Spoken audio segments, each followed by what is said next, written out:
Thank you very much for the kind words. So my name is Emmanuel Etim, as has been introduced, and I coordinate the Africa Civil Society Platform for Health.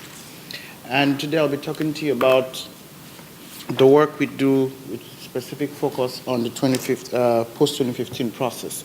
But I would like to set a couple of things in context, and that is to say, one, that for Africa, the questions are two. One is mobilization on the continent, but at the same time, ensuring that mobilization is visible in the global process.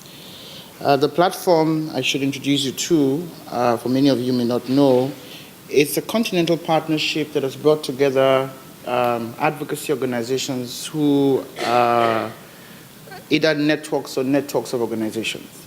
One thing you must also probably pay attention to is that on the continent there's been a lot of trainings for advocacy work, tools, but not much resources have been put into advocacy and lobbying. So the capacity of many organizations to do advocacy at the highest levels are sometimes stretched or ineffective. So this platform was put together in 2009, currently with a database of over 90 organizations, representing a broad spectrum of groups, from hate-serving organizations to the networks of people living with HIV and AIDS, young people as well as key populations. And they represent continent-wide, both language, French, English-speaking, regional, and sectoral. Most of the work has been around facilitating the visibility of the African agenda in the global process, and participation and promoting a common outlook of the positions. Key focus areas have been the global fund replenishment processes, the African Union Abuja 15% commitments, doing monitoring and evaluation on that, being part of the Africa Union AIDS Watch, work around domestic financing, and in focus here, the post-2015 process. Recently, we're working around engaging on the EU FTT process. Strategic partnerships for the platform has been with the international civil society support within the framework of what is called the Global Fund Advocacy Network. The World AIDS Campaign International provides secretariat and operational support for the platform. And in this context of post-2015, with UNAIDS on the Civil Society Working Group. The steering committee is what you call the board, even though the platform is a fluid network, but there is a steering committee of about 12 organizations who do work at the global, or as it were, regional and sub-regional levels. I've listed them there. Let me start by saying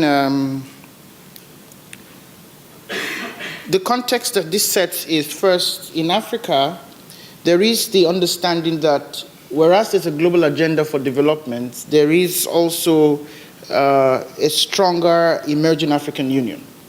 And the chairperson, I will quote off record, has said, irrespective of what the global space decides in September next year, there is something called the Africa 2063 strategy or agenda. And that will be the focus of African heads of state. Let me remind you that it was the same framework that was adopted when the NEPAD program, the New Partnership for African Development, was initiated. And they got the UN at the time, Secretary General Kofi Annan, to adopt that framework as the UN system-wide framework to support development in Africa. So we are expecting that this 2060 strategy will be negotiated as that expression from whatever is adopted in New York next September. Second, in context, I want to introduce you to what is called the AU Heads of State Summit decision on HIV, TB, and malaria that was done some years ago. That summit decision sets the context of the work that Africa monitors its progress around. And within the framework of that work is now what is called the AU Common Africa Position on post-2015. And might I read to you some of the statements in that report, in that position document. We therefore commit ourselves to speak with one voice. This is Africa Heads of State speaking, and the claim is that all stakeholders have been involved in that. And to act in unity to ensure that Africa's voices is heard and is fully integrated into the global development agenda.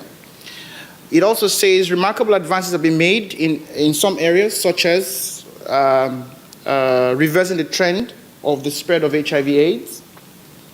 And then it says the post-2015 development agenda should be member state driven, and which is where we are now after today, after September. And in this regard, Africa will stand together in solidarity in negotiating an outcome that will result in our collective ownership of the new agenda. We come as 54 countries in unison, determined to represent a broad spectrum of stakeholders. Now, to what extent that they are speaking in unison in New York is a different question. But there is a document that the heads of state themselves have signed to and endorsed to say we will speak with one voice. And so this is the first parking lot. The second is that this document has several priority areas divided into 6 pillars: structured economic transformation and inclusive growth, science, technology, and innovation, people-centered development, environmental sustainability, natural resources and disaster risk management, peace and security, and finance and partnerships. When it comes to HIV/AIDS, it is found within Pillar 3, people-centered development. Now, within that section, subsection C, it looks at it under what is called universal and equitable access to quality health care. And the question you had asked earlier was, did we pitch on ending AIDS too soon? I want to say here to you that the heads of state in Africa have adopted that frame, ending AIDS, as a progression from what Marianne had said earlier, moving from, let me make sure I get reaching, what is it? Reducing to universal and now ending AIDS. So Africa has adopted the ending AIDS nomenclature. But whether it's ending AIDS now or it is reaching zero or 90, it's now the language that needs to be negotiated. And what do we want as civil society to be the language that Africa should speak with? Subsection 42 says we must improve, under Article C, we must improve the health status of people living in vulnerable situations. Now, what are they going to take vulnerable situations? They're going to take key populations. They're going to take people living in marginalized populations. Now, that's a different language, but the document that the heads of state are adopted says people living in vulnerable situations. I didn't put it here, but they have also defined who these vulnerable populations are. That doesn't address the needs of key populations anyways. And they are saying that to do this by ending the epidemics of HIV and AIDS, tuberculosis, and malaria. So, ending AIDS is part of that document. This can be achieved by, they quote, I quote them, ensuring universal access and equitable access to quality health care. And we've listened to presentations all day and all of yesterday also about this universal access as being part of the, what I would call the tipping point to actually reaching zero or ending the epidemics. They've addressed sexual health and reproductive health. The question of whether with rights or no right now is the next is another argument when it comes to where African heads of state stand, and the other issues are there. So I want to take you through some of the things that are happening in this regard. So in opposition to sexual reproductive health with rights, which is inextricably linked to ending AIDS by 2030, if that is the vision, Nigeria and Cameroon have opposed and made a big deal about how so many countries oppose the inclusion of these controversial issues. They are saying, why are we putting it there? Every other country is saying no. Benin did not speak, and many of the African countries were silent. As of recent, South Africa spoke on behalf of 58 countries and requested for a target on sexual reproductive health without rights. They have agreed on reproductive rights, but with no rights for sexual health, let's say, sexual rights. And this is passed on to the General Assembly for intergovernment negotiations. I'm putting to you now the 58 countries, and as you can see, only South Africa is the African country in this list. Does it present a problem?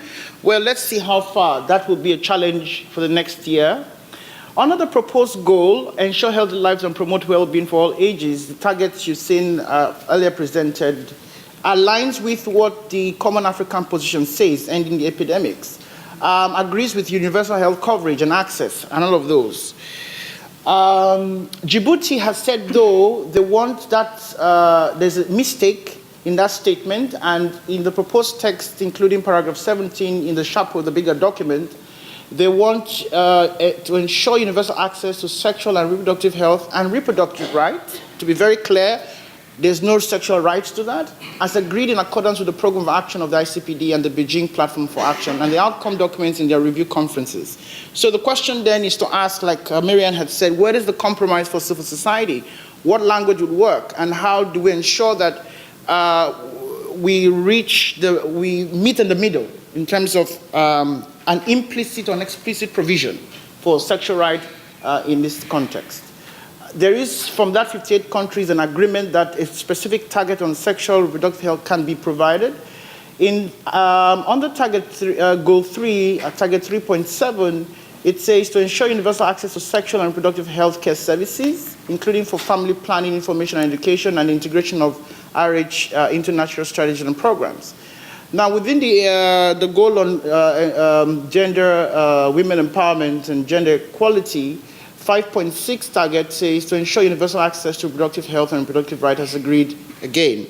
Now, for us in Africa and the platform, there are quite a number of concerns there. This is my last slide. I see the blink already.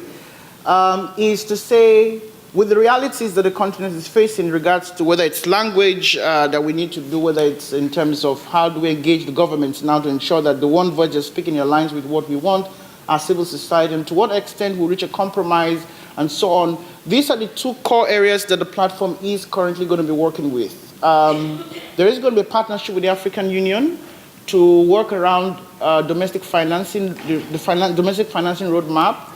And as they review all the policies and commitments that's been made in Africa in the last decade on HIV, SRH, TB, and malaria, there's going to be a meeting on July 30, and the platform will be part of that process to support the AU in and hopefully that will allow the platform to produce what we call a supplementary report. And in view of the supplementary report, we'll be able to bring civil society together to actually agree on what should be the key actions. In the same process, we hope to now institutionalize that relationship and then become not just a lobbyist group, but be able to provide intelligence and technical consultations with member states as they negotiate through. The second is that in August, in partnership with the UNAIDS regional office and UNFPA, we're going to convene 200 civil society organizations to walk around adopting an Africa strategy. Marianne, you remember from the meeting in New York, there was the essence, the need to have an African strategy, which we are moving forward already to put in place. And that strategy would now allow a targeted approach in terms of how Africa is engaged. A group of young people will be going to New York in September for 10 days to engage with the permanent missions and some of the countries listed there. There's going to be a mapping exercise to see what has happened or what will be happening at the national level in terms of the consultations and what are the issues arising and how they can be supported to present a regional picture and be able to engage even much further. We are going to look at how to provide, apply big data and virtual infrastructure to ensure that African civil societies can unite in one voice, but not just unite in one voice, but it's coordinated, and then there is a regional reference to what has been done and easy to navigate. And then finally, we are hoping that in December, there's going to be an adolescent health and development rights conference in Lusaka, and that will be another entry point for the platform to bring more civil society on the table to discuss the matter. So in the same vein, working together, might I say that you asked me to talk about challenges, I didn't reflect it there, but I can only say that the major challenge for the platform has been how we operate with Africa-based or Africa-driven organizations as membership, but in the end, on the matter of post-2015, there is a united front on the matter. Thank you very much. Very good.